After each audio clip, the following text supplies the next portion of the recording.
Podcasts on UNC-TV.org are made possible through the financial contributions of viewers like you, who invite you to join them in supporting UNC-TV.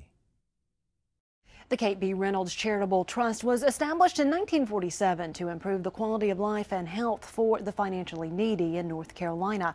The Trust president, Dr. Karen McNeil-Miller, recently stopped by our studios to talk about their work and mission.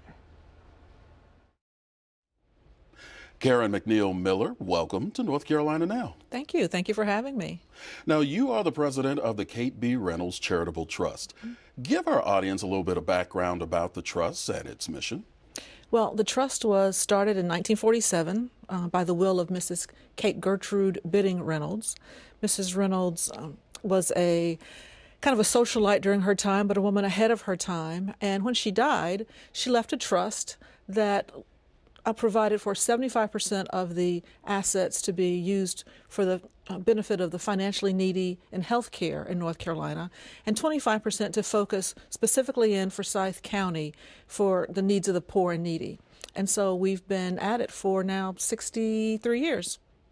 And within the organization, there are sort of two branches, one, the poor and the needy division, as well as the healthcare division. Talk about those divisions and what type of work you do with them. Well, in the healthcare division, it is exactly as it sounds. We are focused on improving the health, the quality of health of financially needy North Carolinians. Everything we do is about trying to improve the health of people who have financial need. And in the poor needy division, we have a broader mission so that we can do things beyond healthcare and health, but things that are more social services, human services focused.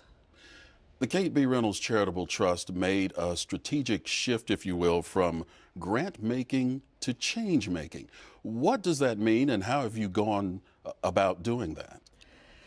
Well, we think that's what Mrs. Reynolds wanted us to do. She wanted us to make a difference, to create change in this state. And so we just thought it wasn't enough for us to just invest money in organizations doing good work, but we're really interested in the difference that work makes. And so we're trying to change the health landscape for the poor. And in Forsyth County, do more than just alleviate poverty.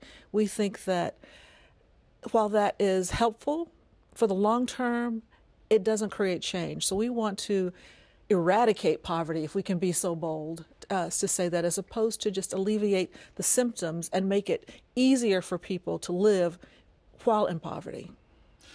And of course, you also look at the needs of children. Talk about some of the projects you're working on. Well, in Forsyth County, when we really look at what's going to make the difference for a future generation, we think it's education.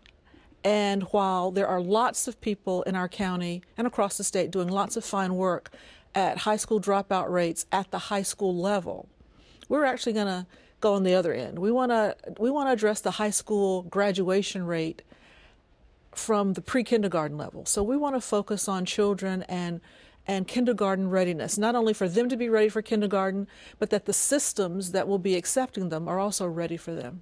So that's a big initiative that we're excited about, because we know that health, so many things are connected to education, health outcomes, income, longevity, where people live, crime rates, all of those things have as its core the education level of a population. And so we want to address it right there at its core.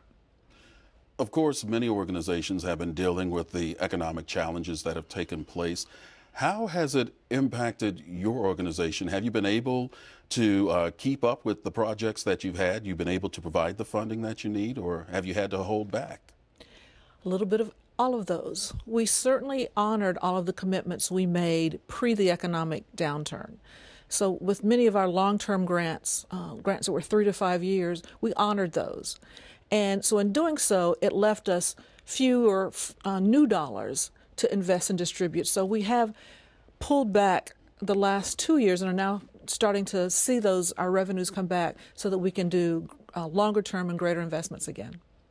Looking at grants, if an organization wanted to apply to the trust for a grant, what are the steps involved? Well, certainly we would hope people would first look at the website to see the kinds of grants we've given in the past, the areas that we are focusing on in both divisions, but then we want to talk to them. We want to talk to them about their ideas, about how it fits in a broader landscape, and that would be the first step before applying, is to contact us at Kate B. Reynolds Charitable Trust. Go to www.kbr.org, and then give us a call and let us talk to you first. You provide funding for many need-based organizations. Is there a particular need-based project that you may be looking at that perhaps folks haven't been sort of focusing in on that you want to get involved in? Well, we have a strong commitment to mental health. And we know that in the state, there's been mental health reform that hasn't turned out the way everyone thought it would be. And we want to support that reform, or support whatever needs to happen next. But we think not only the medical health of our population, but mental health is a serious issue in all communities, but particularly in low-income communities. Now, here's a question for you, and it's kind of on, I guess, a personal level, because when you think of philanthropic organizations, most people feel that in order to be philanthropic, you have to have a lot of money. What is the heart of a philanthropist? What type of mindset do you have to have in order to be in that mindset of, say, giving back? Well, let's certainly bust those myths about that you have to be Rockefeller or Gates to be a philanthropist. Anyone that's ever put any money in their faith community, anyone that's ever put any money in the kettles at Christmas, anyone that's ever donated food to the food bank, you are a philanthropist. So all it takes is a giving heart.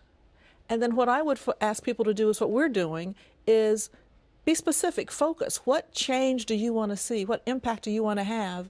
And then direct your giving, whatever amount it is, to that. Karen McNeil-Miller, president of the Kate B. Reynolds Charitable Trust, thank you so very much for stopping by and talking with us, and continued success to you. Thank you very much. Podcasts on UNC-TV.org are made possible through the financial contributions of viewers like you, who invite you to join them in supporting UNC-TV.